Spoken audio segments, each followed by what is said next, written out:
Hoy vamos a finalizar, ¿verdad?, los versículos de Mateo 16, versículo 13 al 20.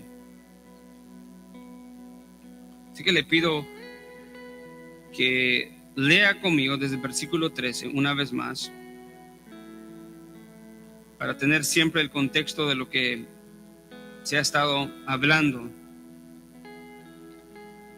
Versículo 13 dice lo siguiente: Cuando llegó Jesús a la región de Cesarea de Filipo, preguntó a sus discípulos diciendo: ¿Quién dicen los hombres que es el Hijo del Hombre? Y ellos dijeron: unos Juan el Bautista, y otros Elías, pero otros Jeremías o uno de los profetas. Él les dijo: ¿y vosotros quién decís que yo soy? Que soy yo. Respondiendo Simón Pedro dijo: tú eres el Cristo, el Hijo del Dios viviente. Y Jesús respondiendo le dijo: bienaventurado eres, Simón, hijo de Jonás, porque esto no te lo reveló carne ni sangre, sino mi Padre que está en los cielos. Yo también te digo que tú eres Pedro, y sobre esta roca edificaré mi iglesia. Y las puertas del Hades no prevalecerán contra ella. Yo te daré, es el versículo que vamos a estudiar hoy, yo te daré las llaves del reino de los cielos, y lo que ates en la tierra será atado en los cielos, y lo que desates en la tierra será desatado en los cielos. Entonces ordenó a sus discípulos que a nadie dijeran que él era el Cristo. Amén.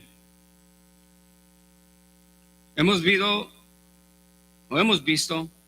a través de los últimos mensajes en estos capítulos, en estos versículos, primeramente que la iglesia cristiana tiene una gran confesión. Y esa confesión que la iglesia tiene no es meramente es un credo, pero no es solamente un credo acerca de lo que la iglesia hace, sino más bien esa confesión o esa creencia que la iglesia sostiene es acerca de una persona. Y esa persona es Jesucristo, el Hijo de Dios. Y hemos entendido que toda iglesia verdadera, una iglesia que respeta las Escrituras, que tiene temor a Dios, que le da honor a Dios, no puede llegar a otra confesión que no sea la gran confesión que vimos que Pablo le dijo a Jesús en respuesta a la pregunta de Jesús, que de quién pensaban ellos que él era.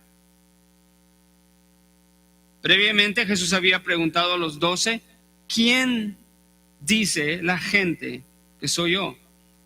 Pero como vimos, Jesús sabía muy bien qué pensaba la gente o lo que la gente decía de quién era él, pero a él lo que le interesaba era la confesión de sus discípulos, que refleja un conocimiento correcto de quién es Jesús.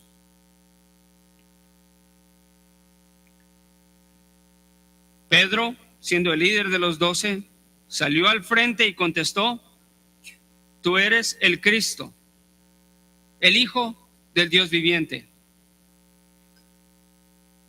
Y Jesucristo lo reconoció y aceptó y le dijo: y yo te digo que tú eres Pedro. Y le dice también que lo que él había llegado a conocer de Jesús no era una obra de él mismo, sino había sido una revelación del Padre. Diciéndole: esto no te lo reveló carne ni sangre, sino mi Padre que está en los cielos. Aprendimos entonces que la confesión o la gran confesión de la iglesia no es una obra meramente humana o intelectual, sino es una obra de la revelación de Dios a la iglesia. La iglesia puede confesar a Cristo porque el Padre le ha dado la fe. El Padre lo ha traído hacia Él. Entonces en la iglesia no hay jactancia en eso. Sin embargo, lo importante acá es que la iglesia debe de sostener una confesión correcta de Cristo. No debe de promover ni predicar nociones equivocadas de Cristo.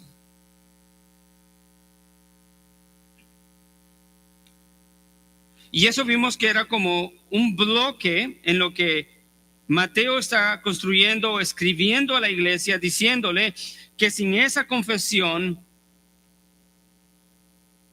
nos dice que no puede ser una iglesia verdadera ni un creyente verdadero, y por lo tanto no tiene garantizado la bendición o la promesa que Jesucristo le da a la iglesia de que las puertas del Hades no prevalecerán contra ella.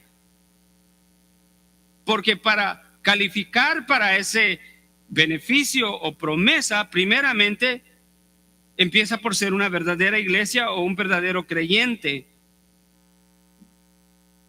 Y para ser un verdadero creyente y una verdadera iglesia se necesita tener un conocimiento correcto de Cristo. Ahora, ese conocimiento correcto no viene por intuición o por misticismo, sino viene por una bendición de Dios a través del estudio de la palabra. O sea, toda confesión, todo conocimiento de Cristo es un conocimiento escritural de Cristo. Y nada más. Luego aprendimos también que la iglesia es una iglesia poderosa, invencible, que no está huyendo de la muerte, porque ya Cristo la venció. O sea, la iglesia no está en este mundo atemorizada, sino la imagen y las puertas del Hades no prevalecerán.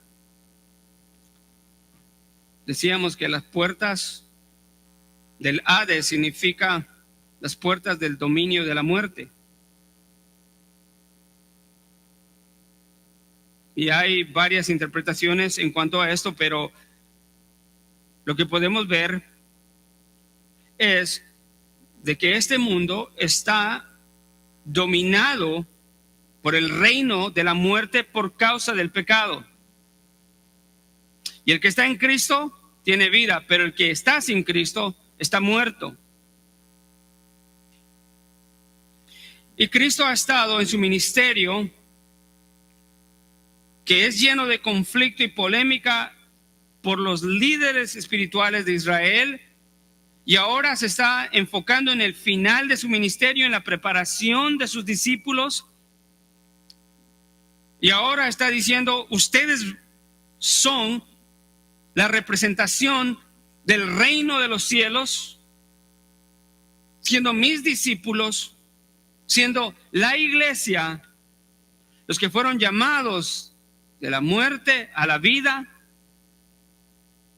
Y quiero que sepan que la muerte no los puede retener, no los pudo retener, ni va a retener a todos aquellos que el Señor ha de salvar por la proclamación del Evangelio.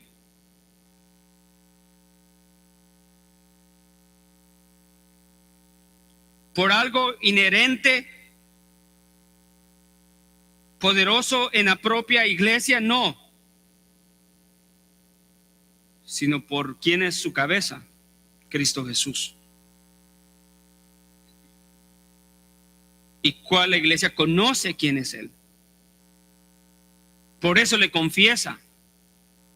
No le confiesa a Jesús como un buen maestro, como un buen profeta, como un buen hombre. No podemos engañarnos de esa manera como el mundo cree, o las falsas religiones, de que Cristo fue un gran hombre. eso dejaría en condenación a tal hombre.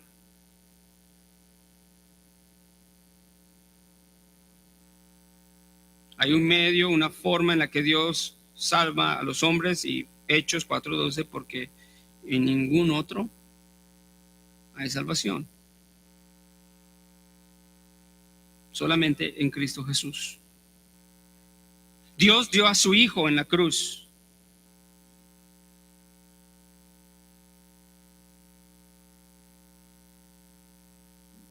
Jesús mismo dijo, Juan 14:6, soy camino, la verdad y la vida. Y nadie llega al Padre si no es por mí. Ese es definitivo, claro. Y Jesucristo está siendo bien exclusivo. Nadie.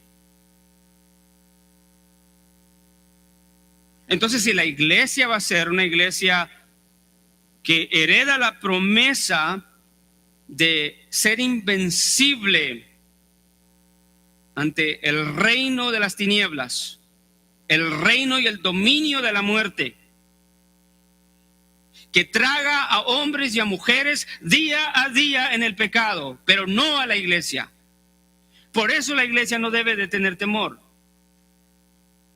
Por eso la iglesia debe de hablar en este mundo del evangelio. Correctamente, ¿sí? No en emociones, no en intuiciones, no en profecías de hombre, no en falsos conocimientos, sino correctamente como la Biblia lo muestra, predicando el evangelio de Jesucristo. No hay otra forma. La iglesia no va a ser invencible. De hecho, podemos ver, y tengo que ser claro en esto, supuestas iglesias que están vencidas por el mundo y por ende están vencidas por el dominio de la muerte. Porque en todas las cosas que hacen,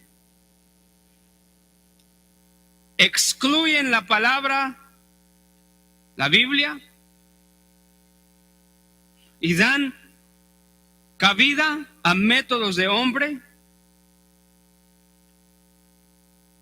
a intuición de hombre, a filosofías de hombre. Y entonces lo que pueden producir no es una iglesia verdadera, sino una iglesia falsa de nombre nada más. Y esa iglesia no es poderosa.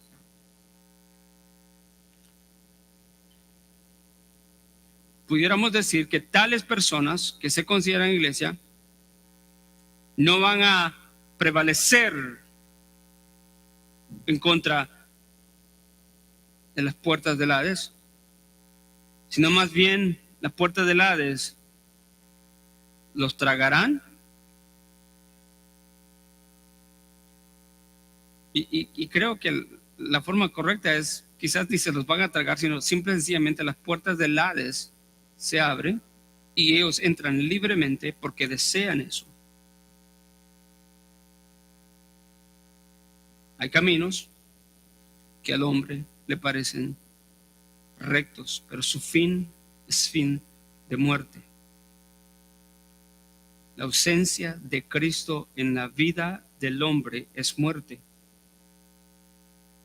La ausencia de Cristo en la vida del hombre es muerte garantizada.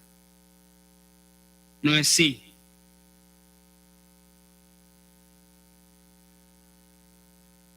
El punto es que la iglesia es poderosa, la verdadera iglesia es poderosa.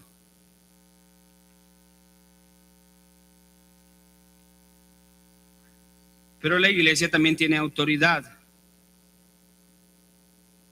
Versículo 19 dice, yo te daré las llaves del reino de los cielos, y lo que ates en la tierra será atado en los cielos, y lo que desates en la tierra será desatado en los cielos. Después de haber estudiado juntos los versículos anteriores, en donde vimos que Cristo le ha concedido a la iglesia el don de creer y conocer a Cristo Jesús, y le ha concedido el poder y la victoria sobre el dominio de la muerte. Ahora pasamos de las puertas del Hades, en el versículo 19, a las llaves del reino de los cielos. Y la imagen también ahí son puertas, ¿no? Las llaves del reino de los cielos.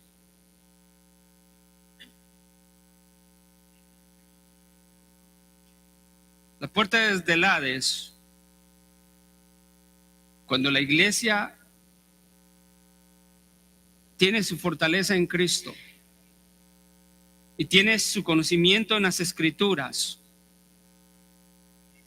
vencerá las puertas del Hades.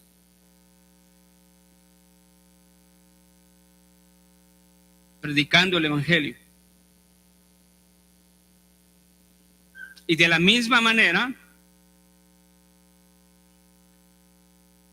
la iglesia que verdaderamente sostiene una fe verdadera acerca de Jesucristo, el Hijo de Dios, también tiene la promesa de tener las llaves del reino de los cielos.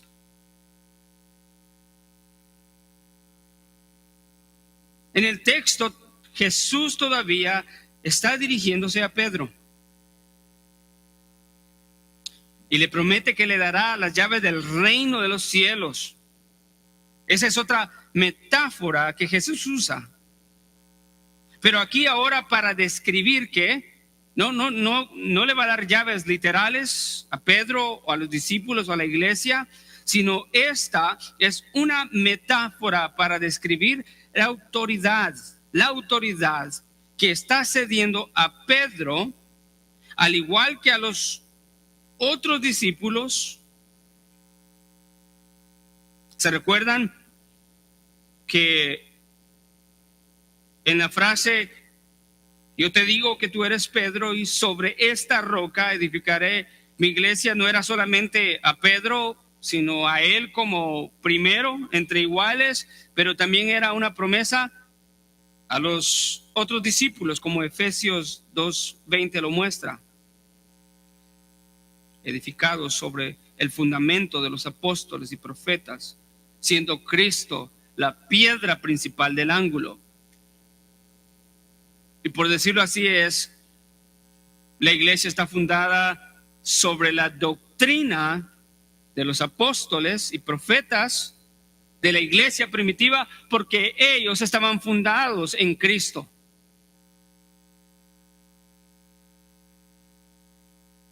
Entonces, al igual que esa verdad,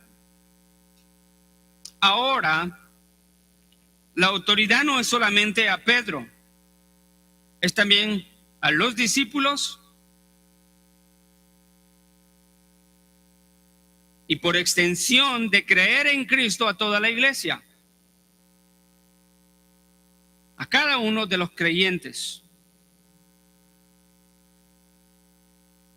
a cada uno de los que han confesado a Jesucristo como su Señor y Salvador. No solamente la bendición de la fe, ser victoriosos, poderosos, un poder extraordinario, saber que la muerte no nos va a vencer, y un poder extraordinario, saber que Cristo nos ha dado una autoridad como su iglesia.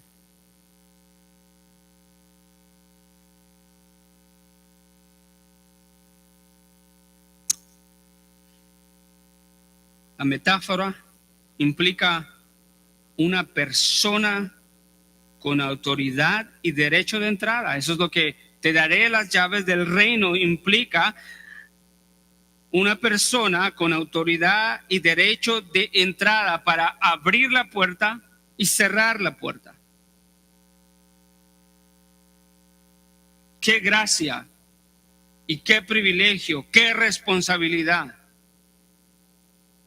póngase a pensar en nuestra vida. Nosotros en nuestra vida normal, diariamente tenemos un hogar y tenemos una casa, un apartamento, lo que sea, y no le vamos a dar la llave de la puerta a cualquiera. Ni siquiera se la damos a los hijos menores. ¿Se la damos a qué? A los mayores. Y puede ser que hasta les demos instrucciones y les enseñemos cómo hacerlo, ¿no?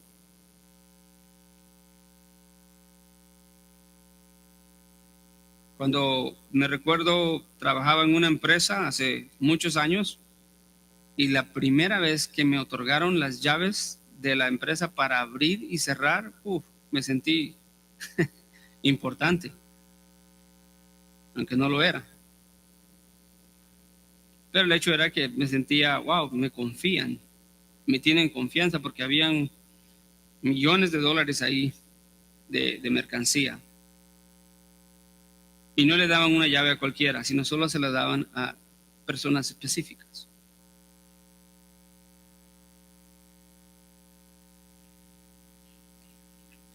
En los tiempos de Jesús, el acto de entregar las llaves de un lugar importante a alguien tenía un significado simbólico profundo, especialmente en el contexto cultural y político de la época, como lo tiene hoy en día.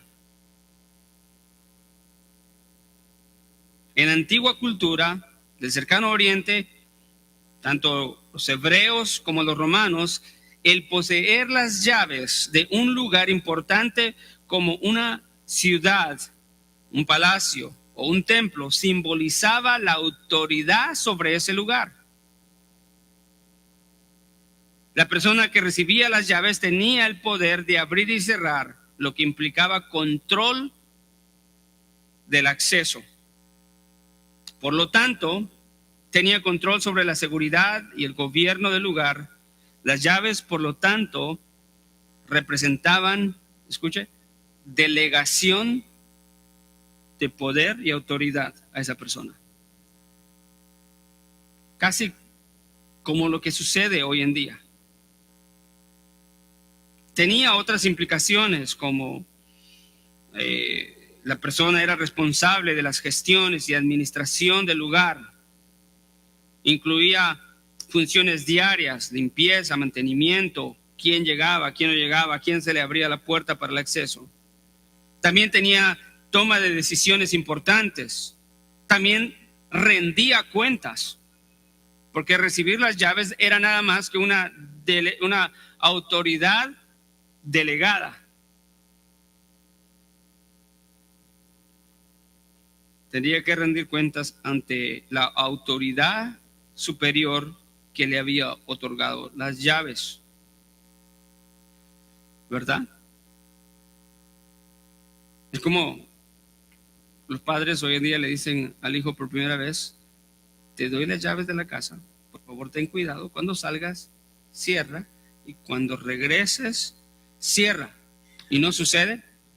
Bueno, debe una explicación. De repente llega y dejó la puerta abierta, ¿no? El padre con autoridad lo llama, lo sienta y le dice: no, ¿qué pasó? Puede suceder esto, tienes que tener más responsabilidad. Pero aún en un sentido religioso, en el contexto judío, las llaves también tenían un significado religioso. Por ejemplo, en Isaías 22:22 se menciona a Eliakim en esa profecía, a quien se le entrega las llaves de la casa de David, y eso simbolizaba la autoridad sobre el reino de Israel y su rol de Eliakim como mayordomo y administrador principal del rey. Entonces Jesús aquí le está delegando una autoridad a sus discípulos. Al decirle a Pedro que le dará las llaves del reino de los cielos, para determinar quién debe ser admitido y quién no, qué es lo que Dios aprueba y qué es lo que Dios no aprueba.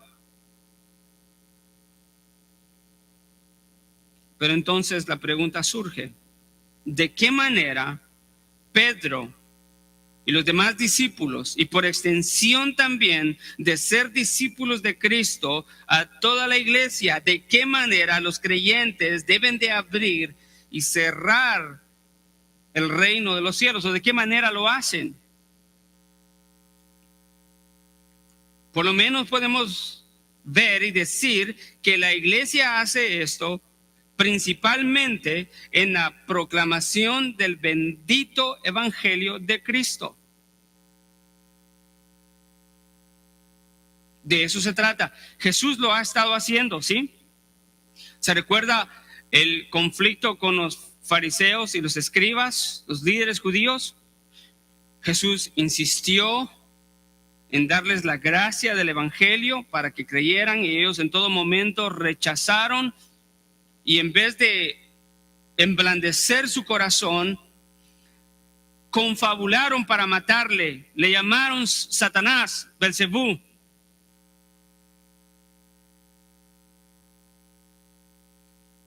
¿Y qué fue lo que hizo Jesús? Los abandonó. Les dio, por decirlo así en una imagen, la espalda, no sin antes haberles dado insaciablemente las buenas nuevas del reino.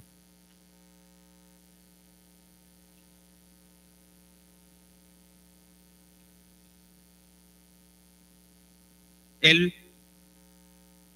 predicó primeramente el evangelio del reino a Israel. ¿Se recuerda la instrucción a los 12?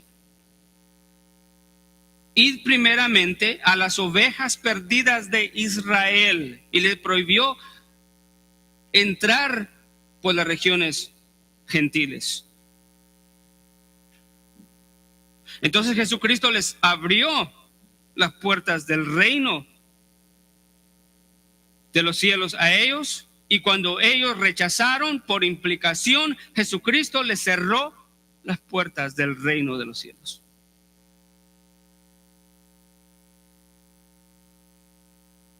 Por eso Jesús empezó a hablar, ¿qué? En parábolas. Porque a través de las parábolas revelaba verdades espirituales a los discípulos, pero escondía las verdades a aquellos que con una necedad le habían rechazado constantemente. Le cerró el reino. Y ahora que Él está a punto de ir a la cruz, ahora está delegando esa autoridad no a cualquiera, sino a sus discípulos, a su iglesia.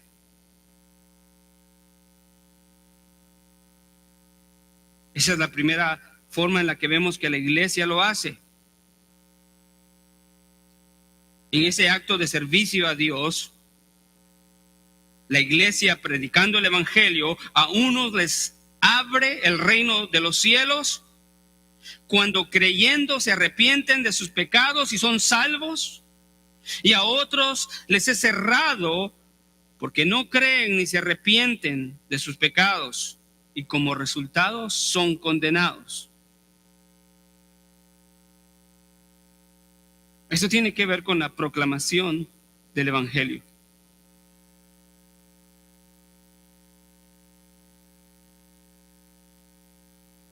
¿Cuánto agradecimiento debe haber en nuestro corazón? Porque por la gracia bendita y la misericordia de Dios,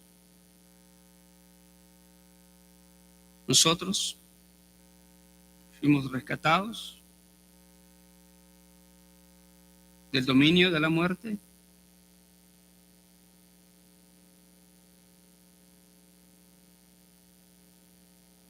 Y quizás no lo pudimos visualizar, pero en el momento que cada uno de nosotros fue salvo, las puertas del reino de los cielos se abrieron para nosotros. Algo que humanamente no éramos capaces de lograr, ni de percibir.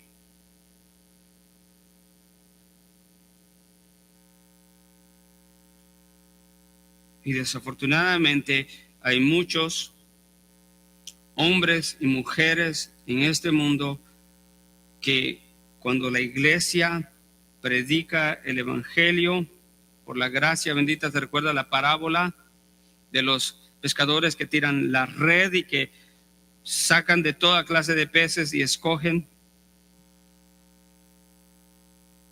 a los peces buenos y los malos? Una obra divina de Dios en la predicación del evangelio. Muchos escuchan, pero no todos se arrepienten.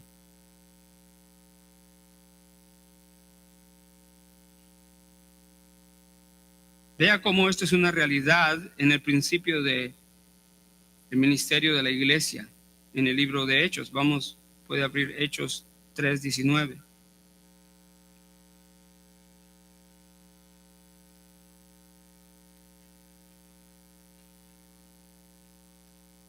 Y no cierre la Biblia porque vamos a ver unos cuantos versos aquí. ¿Lo tiene? Hechos 3:19 dice, esto es la iglesia en acción, la iglesia apostólica, la iglesia naciente, viva, laborando en la proclamación del evangelio, ejercitando la autoridad que Cristo le dio. Y dice, por tanto, eso es Pedro, arrepentíos y convertíos para que vuestros pecados sean borrados, a fin de que tiempos de alivio vengan de la presencia del Señor. La iglesia llamando al arrepentimiento y a que se conviertan para que sus pecados sean perdonados, para que el reino de los cielos sea abierto. Y si nos ponemos a pensar en esa labor, las puertas del Hades no van a prevalecer. Serán derribadas por la proclamación del evangelio. ¿Qué es lo que la iglesia necesita hacer entonces? Creer esto y predicarlo valientemente.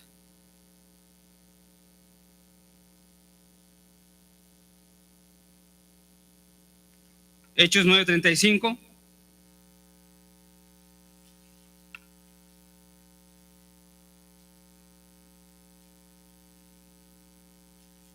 Aquí vemos cómo las puertas del reino de los cielos se abrieron para muchos, y todos los que habitaban en Lidia y en Sarón lo vieron y se convirtieron al Señor. Hechos 11:21. Esta era la marca de la iglesia primitiva, de la iglesia apostólica. Hechos 11:21 dice, y la mano del Señor estaba con ellos, y gran número que creyó se convirtió al Señor. Ve la necesidad del poder de la iglesia. ¿Por qué Cristo habilita con ese poder y con esa autoridad a la iglesia? ¿Por qué? Para que la gente crea y se conviertan al Señor y que lleguen a la misma confesión que Pedro y a la misma confesión que ha llegado todo creyente a través de la historia de la iglesia cristiana. Como cada uno de los que están aquí y que verdaderamente han confesado a Cristo Jesús como el Mesías, el Hijo de Dios, quien nació por obra del Espíritu Santo, quien vivió una vida perfecta que nosotros no podemos vivir, y quien fue el sustituto suficiente en la cruz del Calvario para pagar por los pecados del hombre, porque ninguno de nosotros valía ni tenía el valor suficiente delante de Dios para poder ser suficientes. Necesitábamos al único sustituto, Cristo Jesús, y quien resucitó,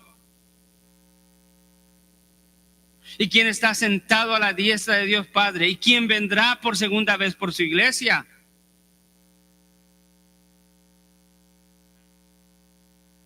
Esa es la razón del poder invencible de la iglesia, y esa es la razón de la autoridad dada a la iglesia para proclamar el evangelio. Ahora, el evangelio que se debe proclamar, si se ha recibido esa autoridad, es un evangelio puro. No es un evangelio conforme a los hombres.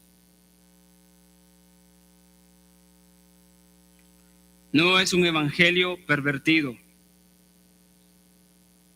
Como Pablo les da la advertencia a los Gálatas. Estoy tan maravillado de que tan pronto se hayan apartado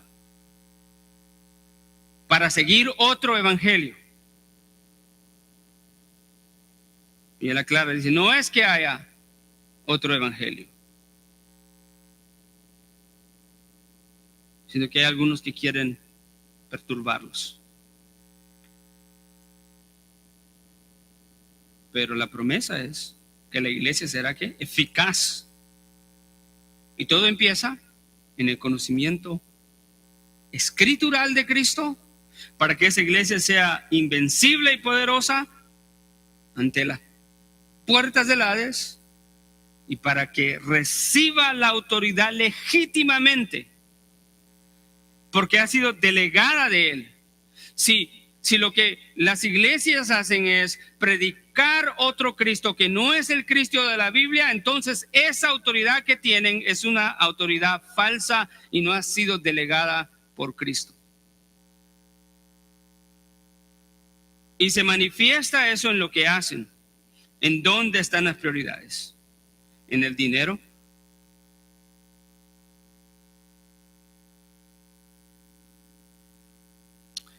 ¿En la jerarquía eclesial?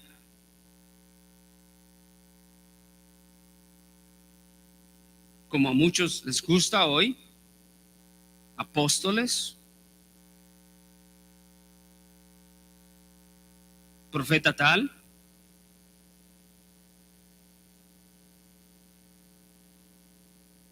pastor PhD, TMC y bueno, ¿cuántas más?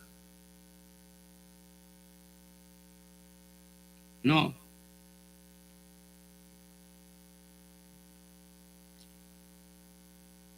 La iglesia ha recibido la autoridad porque hay un gran número de personas que necesitan oír el evangelio que el Señor quiere salvar, sus escogidos.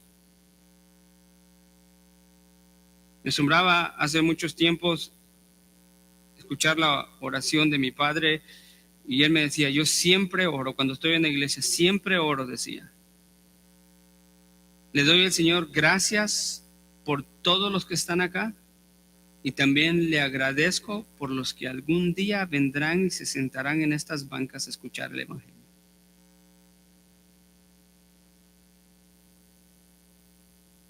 Esa debe ser la visión de la iglesia. Saber que tiene una autoridad para proclamar con pureza, integridad, alineado a las Escrituras, el evangelio de Cristo, y empieza explicándole al mundo quién es Jesús verdaderamente. ¿Quién es Él? Es importante. Hermano, no importa si un hombre o una mujer se sienta en una iglesia por 1, 2, una década, 2 décadas, 5 décadas, y si nunca ha conocido a Cristo.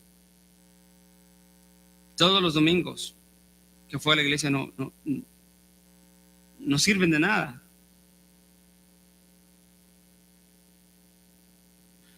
Cristo no dejó a la iglesia con tal poder o con tal autoridad para el deleite propio, ¿no? O para la exaltación propia, sino para que la obra de la proclamación del evangelio sea eficaz. Hechos 17:30. Por tanto, esto es Pedro predicando en Atenas. Por tanto, habiendo pasado por alto los tiempos de ignorancia, Dios declara ahora, mire, ahora a todos los hombres en todas partes que se arrepientan. Estamos hablando de cómo es que la iglesia abre las puertas del reino de los cielos con la autoridad que le ha sido dada. Bueno, es llamando a los hombres al arrepentimiento. Hechos 26:20. Sino que anuncié primeramente a los de Damasco y también a Jerusalén y por toda la región de Judea y a los gentiles que se arrepientan y se conviertan a Dios haciendo obras dignas de arrepentimiento. Cuando la iglesia hace eso,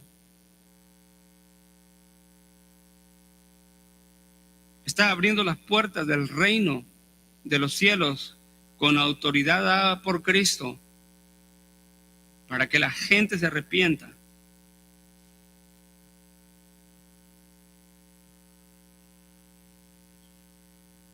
Y obtengan el nuevo nacimiento, sin el cual ninguno va a poder entrar al reino de los cielos.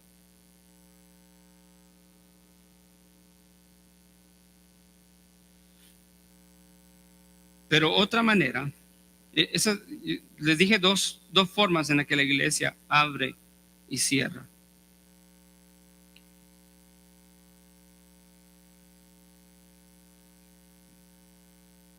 Otra manera en que la iglesia hace eso, aparte de la prioridad de predicar el evangelio a toda criatura,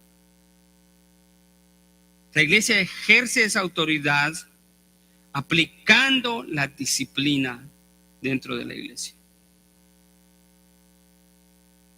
manteniendo la integridad y la pureza de la iglesia para que la integridad y la pureza del evangelio se mantenga.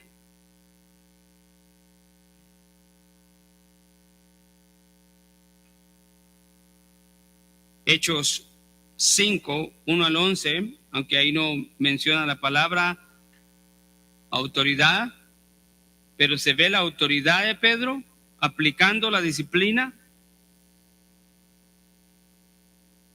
mortíferamente a aquellos que pecaron y que amenazaban con corromper a la iglesia. Léalo conmigo. Hechos 5:1-11. Pero cierto hombre llamado Ananías, con Zafira su mujer, vendió una propiedad y se quedó con parte del precio, sabiendo también su mujer, y trayendo una parte la puso a los pies de los apóstoles. Pero Pedro le dijo: Ananías, ¿por qué ha llenado Satanás tu corazón para mentir al Espíritu Santo y quedarte con parte del precio del terreno? Cuando estaba sin venderse, ¿no te pertenecía? Y después de vendida, ¿no estaba bajo tu poder? ¿Por qué concebiste este asunto en tu corazón? No has mentido a los hombres, sino a Dios. ¿Delante de quién estaba Ananías? Delante de los discípulos, de los apóstoles.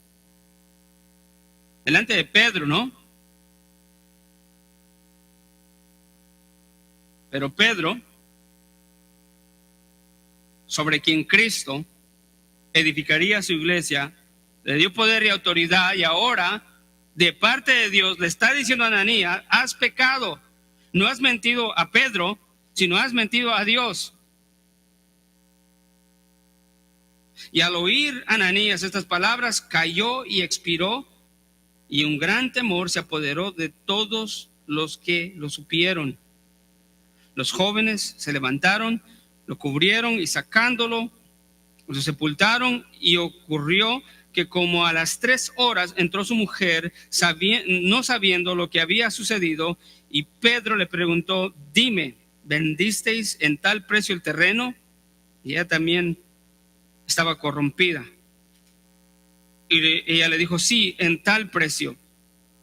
Entonces Pedro dijo: ¿por qué os pusiste de acuerdo para poner a prueba al Espíritu del Señor? He aquí, los pies de los que sepultaron a tu marido están a la puerta y te sacarán a ti también. Eso es una disciplina tremenda. Y al instante ella cayó a los pies de él y expiró. Y cuando entraron los jóvenes, la hallaron muerta y la sacaron y la sepultaron junto con su marido. ¿Y qué causó eso? Y vino un gran temor sobre toda la iglesia y sobre todos los que supieron estas cosas. Esta fue la autoridad que Dios le dio a la iglesia para disciplinar. En realidad, esto estaba amenazando los inicios de la iglesia cristiana. Y la respuesta de Dios fue, a través de los apóstoles, definitiva, absoluta. Pero también lo vemos en Mateo 18, 15 al 20. Vaya conmigo ahí.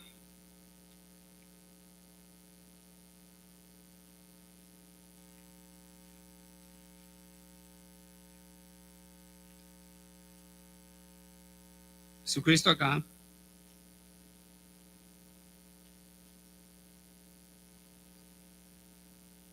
sigue diciendo: y si tu hermano peca, ve y repréndelo a solas.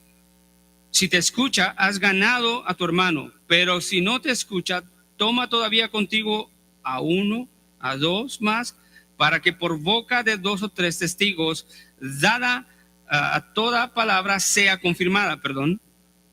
Y si rehúsa, escuche, vea la autoridad que le está dando en la disciplina a la iglesia. Y si rehúsa escucharlos a ellos, dilo a la iglesia. Y si también rehúsa escuchar a la iglesia, sea para ti como gentil y un recaudador de impuestos. Se está buscando el arrepentimiento para abrir las puertas del reino de los cielos, pero si no hay respuesta apropiada, obediente en arrepentimiento, la respuesta es cerrar el reino de los cielos. Sea para ti como un gentil y un recaudador de impuestos. En verdad os digo, la palabra que aparece en nuestro texto, en verdad os digo que todo lo que atéis en la tierra será atado en el cielo, y todo lo que desatéis en la tierra será desatado en el cielo. Versículo 19, otra vez os digo que si 2 de vosotros se ponen de acuerdo sobre cualquier cosa que pidan aquí en la tierra, les será hecho por mi Padre que está en los cielos. Porque donde están 2 o 3 reunidos en mi nombre, allí estoy yo, en medio de ellos. ¿Sabe qué significa eso? En donde están 2 o 3 reunidos en el nombre de Cristo, tratando con un asunto de disciplina dentro de la iglesia, ahí estará Cristo. Estar 2 o 3 unidos bíblicamente para disciplinar y corregir a la iglesia, Cristo mismo dice: cuando ustedes lo hacen, yo estoy ahí. Yo lo estoy haciendo. Esa es la promesa, porque en donde están 2 o 3 reunidos en mi nombre, allí estoy en medio de ellos. Y la visión ahí es que una mesa en donde se está decidiendo algo y la autoridad máxima es Jesús, y Jesús avala y respalda. Un texto más, Tito 3, 8 al 10.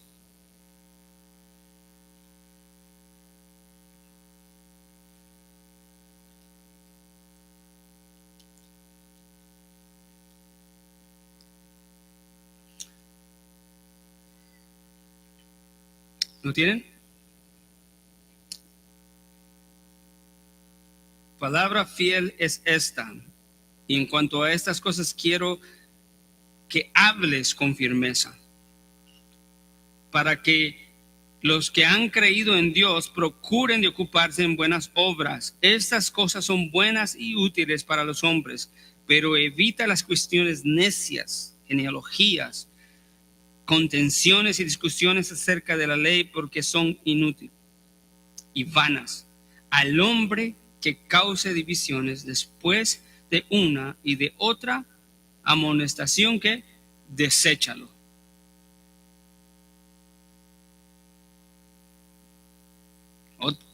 No le iba a dar pero se lo tengo que dar. Primera de Corintios 5, 1 al 5. Lo que estamos viendo aquí es la autoridad de la iglesia para ejercer disciplina, la cual Cristo respalda y le ha dado esa autoridad. ¿Lo tienen? Primera de Corintios 5, 1 al 5. Esta es tan terrible como Hechos 5. Y dice, se oye que hay entre vosotros inmoralidad, y una inmoralidad tal que no existe ni siquiera entre los gentiles, que alguien tiene a la mujer de su padre, y os habéis vuelto arrogantes en lugar de haberos lamentado para que el que cometió este acto fuera expulsado de en medio de vosotros. Wow. Voy a hacer una pausa. ¿Y cómo puede ser que la arrogancia de los hombres piensan que ellos tienen la solución y no el orden bíblico para hacer disciplina? A veces los hombres pensamos que nosotros somos más bondadosos que Dios y por eso no se quiere aplicar disciplina. Pero eso sería arrogancia, pensar que eres más bondadoso que Dios. Versículo 3 dice, porque yo, aunque ausente en cuerpo, pero presente en el espíritu, ya he juzgado al que así ha obrado, como si estuviera presente. Pablo verdaderamente sabía que tenía una autoridad de parte de Cristo. Y por si dudaba la iglesia que ellos tenían la autoridad, le está diciendo, yo ya juzgué a tal como que si estuviera presente con ustedes. Vea lo que dice el versículo 4. En el nombre de nuestro Señor Jesús, cuando os reunáis, y yo con vosotros en espíritu, con el poder de nuestro Señor Jesús, entregad a ese tal, a Satanás, para la destrucción de su carne, a fin de que su espíritu sea salvo en el día del Señor Jesús. Es tremendo, pero sabe que este texto también nos da esperanza. Que Pablo le está diciendo a la iglesia, cuando me reúna yo con ustedes y yo en espíritu, estando ahí, entreguen a tal, a Satanás, para la destrucción de su carne, para matar el pecado en él. ¿Con qué propósito? La palabra a fin nos dice que hay un propósito de hacer eso. A fin de que su espíritu sea salvo en el día del Señor Jesús. No es el tema, pero es mejor ser disciplinado ahora que llegar como un culpable y deuda delante de Dios en el día del juicio. Entonces, de esa manera, la iglesia abre y cierra las puertas. Si no hay arrepentimiento, la disciplina no es definitiva. La disciplina, aun si es excomulgado, no es definitivo que las puertas de los cielos se le han cerrado. Claro que no. Lo que define si las puertas del cielo se cierran a través de la proclamación o la disciplina es si nunca hay arrepentimiento. Esa es la clave. El hecho de que los discípulos o los cristianos declaren algo y apliquen la disciplina no se debe de interpretar como ya esa persona no es salva, ya está siendo disciplinada. ya no es salva. No, lo único que hace realidad eso, si es verdad, es que esa persona nunca se va a arrepentir. Entonces no es una obra de la iglesia, es una obra de Cristo. De verdad, todos estos pasajes tratan sobre la disciplina y la corrección dentro de la iglesia cristiana. Un proceso que Cristo ha dejado de corrección entre hermanos, corrección fraternal, que no solamente es corrección, pero debe de ser seguido con restauración para los hermanos que han caído en pecado. Pero ser definitivo con aquellos que no se arrepienten.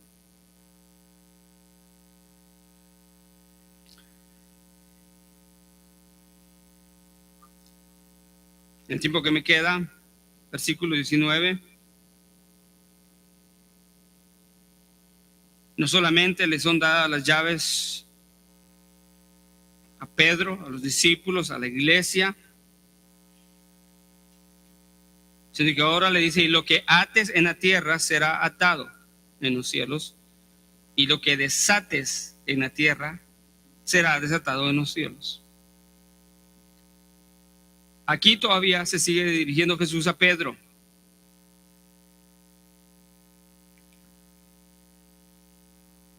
Y la autoridad se extiende a Pedro, a los discípulos y a la iglesia.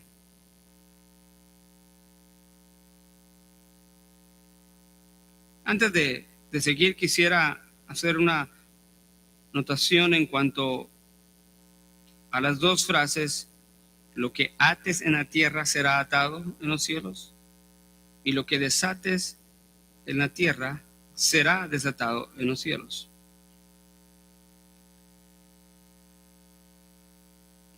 Jesús se sigue dirigiendo a Pedro. Ahora los asuntos ya no son en el cielo. ¿En dónde es? En la tierra. Y le está diciendo, todo aquello que ates en la tierra ya ha sido acordado, declarado y decretado en el reino de los cielos. Y todo aquello que desates en la tierra también ya ha sido desatado en los cielos. En nuestras versiones de la Biblia aparece será atado y será desatado, y nos da la idea de una acción que pasará en el futuro. Pero el hecho es de que este es un verbo perfecto, participio, y da la idea en el original de una acción que ya se ejecutó en el pasado, cuya acción todavía sigue vigente y no especifica su fin. En otras palabras, lo que está diciendo aquí Jesús a Pedro en la promesa le está diciendo, todo aquello que tú permitas ya ha sido permitido en el reino de los cielos, y todo aquello que tú no permitas ya ha sido no permitido en el reino de los cielos. Y lo que nos da la idea es entonces que tanto Pedro, los discípulos y por ende la iglesia siempre van a tomar decisiones y acciones para permitir y no permitir de cosas y asuntos en la iglesia que ya han sido establecidas por la palabra de Dios. Porque en los discípulos y en la iglesia no hay autoridad para decir algo y que se haga en el reino de los cielos. Se puede hacer porque está en concordancia con la voluntad de Dios y su palabra, la cual ya fue escrita. Eso es. Entonces, los discípulos entendían esto. Escuche lo que dice Edersheim con respecto a esto. Él era un erudito judío convertido al cristianismo que conocía muy bien estas cosas. Dice, ¿qué era lo que los discípulos entendían con respecto a esta promesa? ¿Qué idea les transmitía? Y según él dice que los términos atar y soltar son uno de los términos más constantes en la ley del canon rabínico. Las palabras son una traducción literal equivalente del hebreo asar, que significa atar en el sentido de prohibir, y tir, que significa soltar. Y este es el sentido: permitir. Pero esta expresión, tanto en la tradición targúmica o el Talmud de los judíos, tenía una sola idea para los rabinos: atar y soltar se refieren simplemente a cosas y actos, de acuerdo a los rabinos, que se permiten o se prohíben. Y Jesús estaba usando ese lenguaje con los discípulos. A la hora de que un rabino decía algo se prohíbe o algo se permite, lo declaraban legítimo o ilegítimo.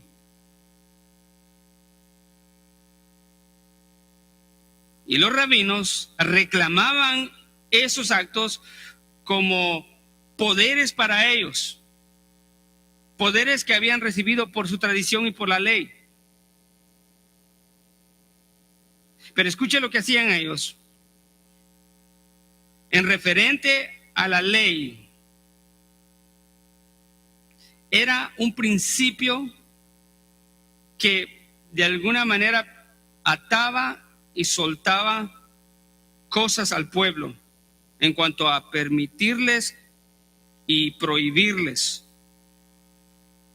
Pero en cuanto a la ley de los rabinos, todo lo que ellos hacían siempre se definía por atar a las personas. Para los rabinos, ese era un poder legislativo que usaban y ellos lo reclamaban para sí: el atar y el desatar, permitir y prohibir.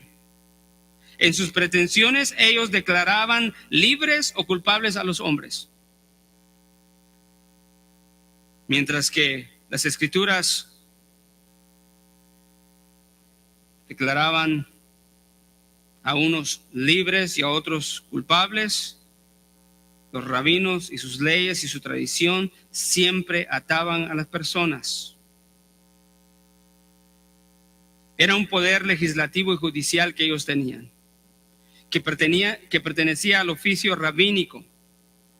Y ahora Cristo lo que está haciendo es lo siguiente: ahora Cristo está en algún sentido usando eso y lo está transfiriendo a los discípulos, ya no en la pretensión de los rabinos, sino en su realidad a los 12 apóstoles, a Pedro primeramente como representante de ellos, pero últimamente a toda la iglesia.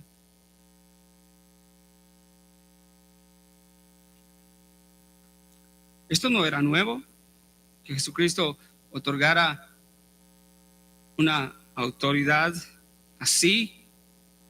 ¿Se recuerda? Puede ir conmigo solo para ver un texto y entenderlo. Vaya conmigo a Génesis 1:26, en el principio.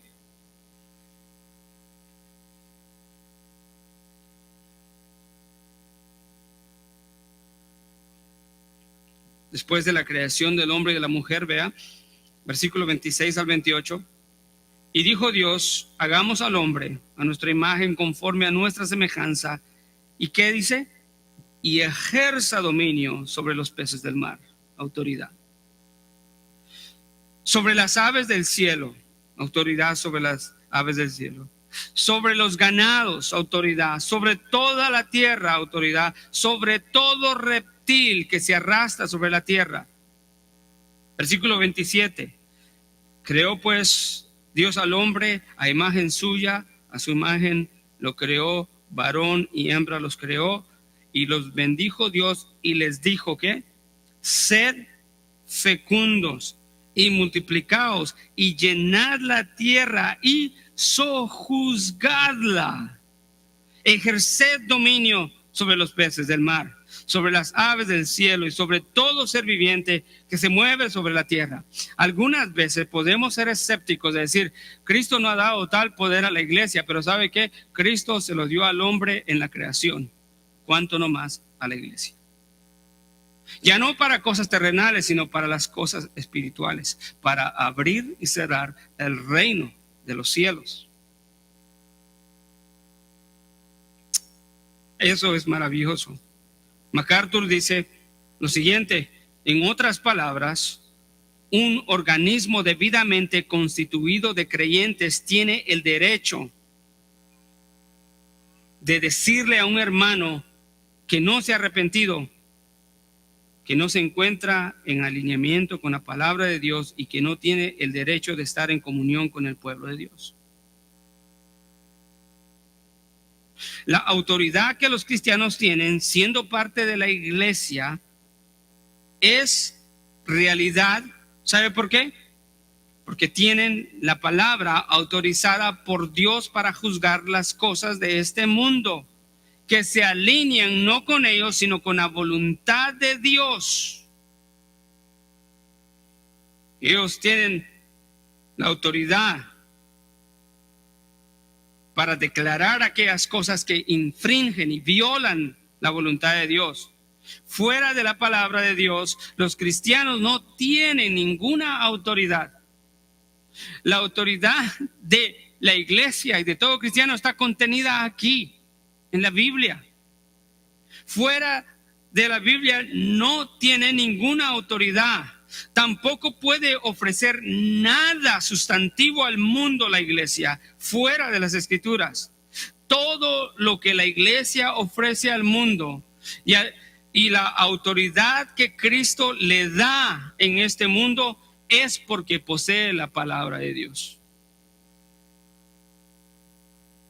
En este mundo hay cosmovisiones miles. Y hay hombres expertos en ciertas especialidades, ¿no? Que se declaran autoridades. Pero esta autoridad dada a la iglesia no es de la iglesia, es de Cristo y está sobre toda autoridad.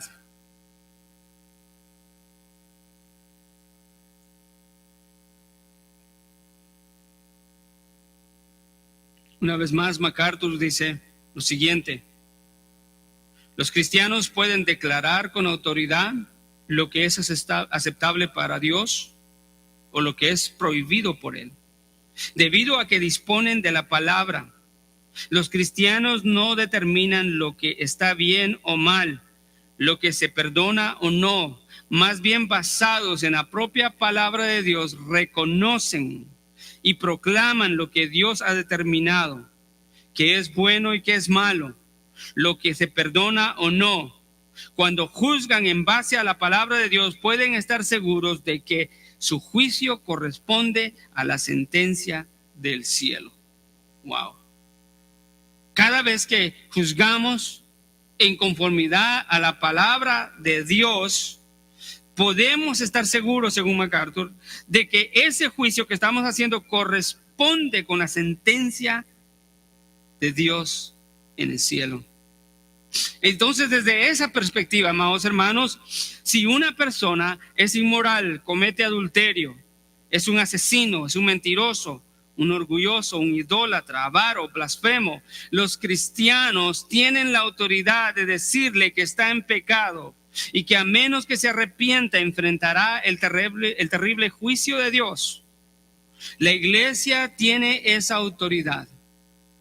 Sí la tiene, amado hermano.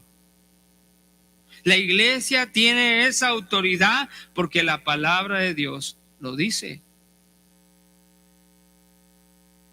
¿Y qué más respaldo para la iglesia cristiana o los cristianos? ¿Qué más necesitan si la autoritativa palabra de Dios respalda lo que están diciendo porque va en conformidad a su palabra?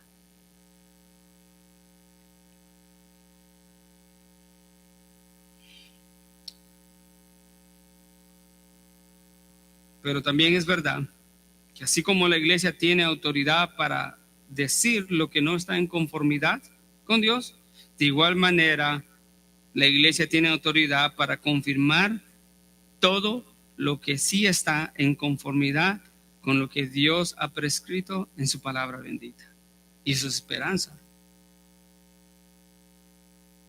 La iglesia tiene esa autoridad no solamente para decir todo lo que está en contra y viola los principios de la palabra de Dios, pero también está con autoridad para afirmar las declaraciones y las actitudes y los actos de todos aquellos creyentes que viven de una manera que agrada a Dios.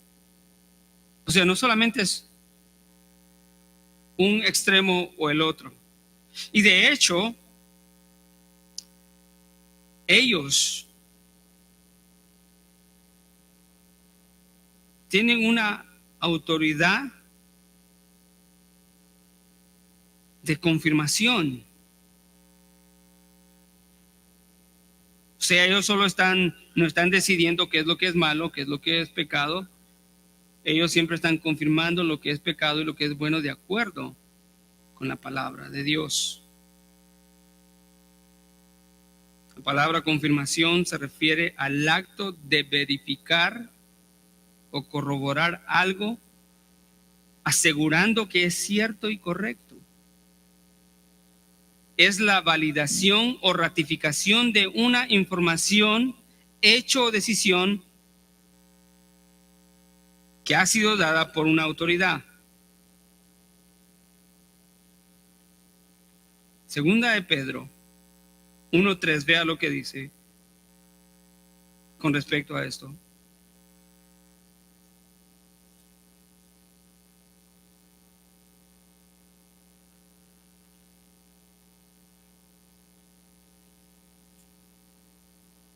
¿Lo tienen?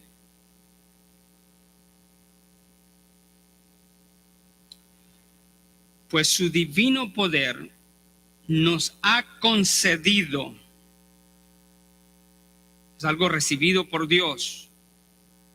La palabra ahí concedido viene de recibir algo de arriba.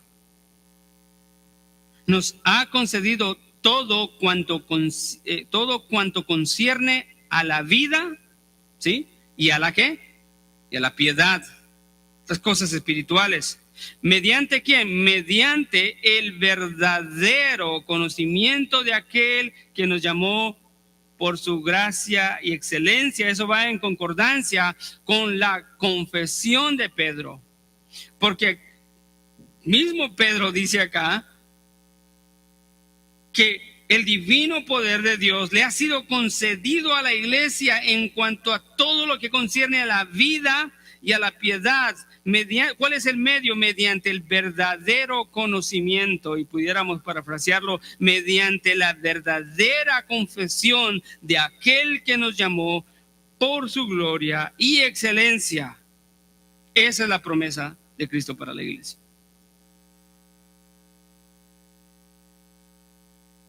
Te promete que todo lo que ate en la tierra ya ha sido desatado en los cielos. Y note que no dice o la promesa no es a quien ate, sino es todo lo que ate, todo lo que afirme, todo lo que permita y todo lo que prohíba. Es aquello que en el decreto de Dios y su palabra bendita ya ha sido establecido, y por hecho de ser la iglesia redimida no puede llegar a otra conclusión sino a todo aquello que está en conformidad a la voluntad de Dios establecida en las Escrituras, a la voluntad de Dios revelada en las Escrituras que conocemos.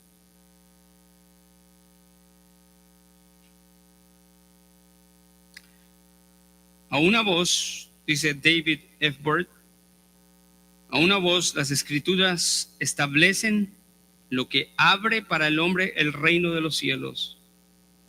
Es una respuesta de fe ante la proclamación del Evangelio. Igualmente, Lo que le cierra las puertas con cerrojo y candado es el rechazo del evangelio, o sea, la incredulidad. Gloria a Dios. No somos más que instrumentos.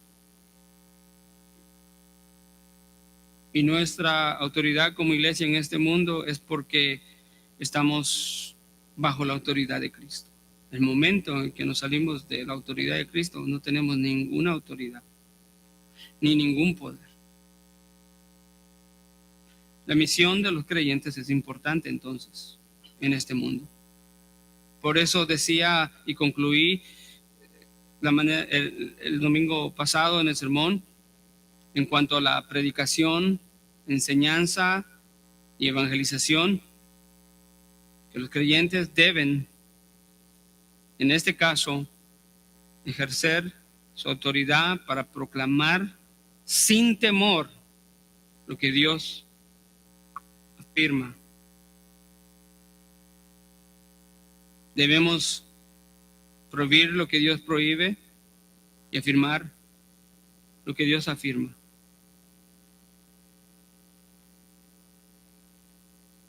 Si tenemos que decirle a la gente que el aborto es un asesinato, necesitamos decirle. Necesitamos decirle a la gente que la palabra del Señor enseña que el matrimonio es entre un hombre y una mujer.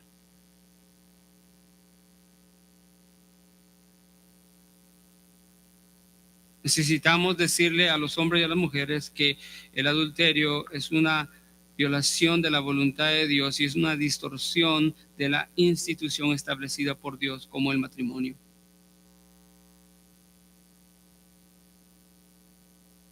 Necesitamos decirle a la iglesia que la iglesia no son emociones, superstición, sino que el evangelio es una persona, Jesucristo, quien debe de ser correctamente proclamado, conocido.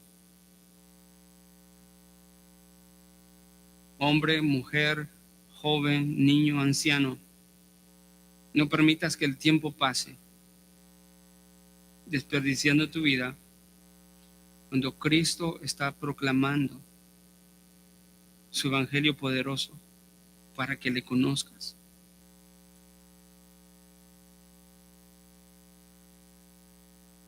Cierro con esto. ¿Qué es lo que Dios quiere que aprendamos de esto? Bueno, Dios quiere que aprendamos y que creamos, amados hermanos, que Él nos ha dado autoridad en este mundo. Y si Él nos ha dado autoridad, también nos ha dicho que nos ha dado la victoria para hablar con libertad. Y Él va a hacer su obra en este mundo.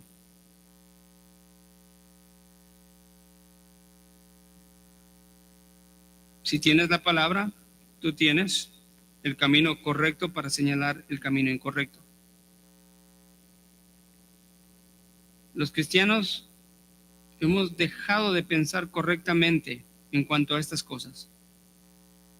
Pero es importante que si vamos a ser instrumentos de Dios para proclamar el evangelio, es necesario que le digamos a la gente, mira, esto es el camino de Dios, esto es el evangelio y este es el único medio, y al mismo tiempo que le digamos, y eso que estás haciendo no es lo verdadero, es pecado y hay peligro.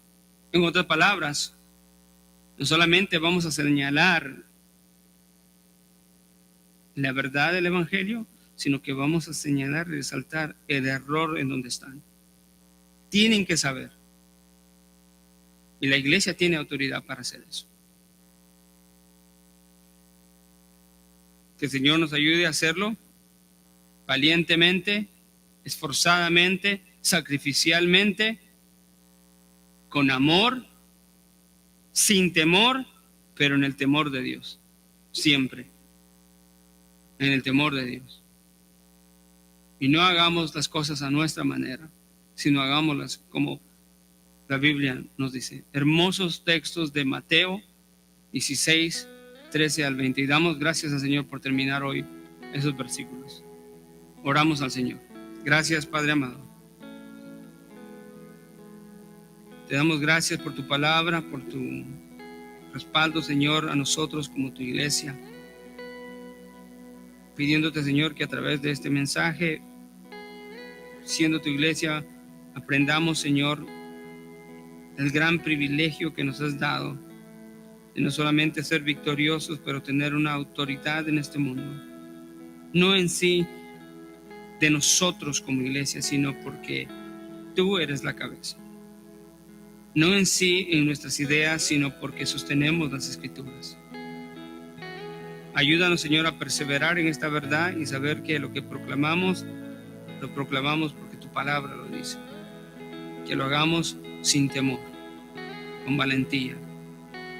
Que lo hagamos con denuedo. Que lo hagamos eficazmente, valientemente. Te lo pedimos, Padre, en el nombre precioso de tu Hijo amado Jesucristo. Amén.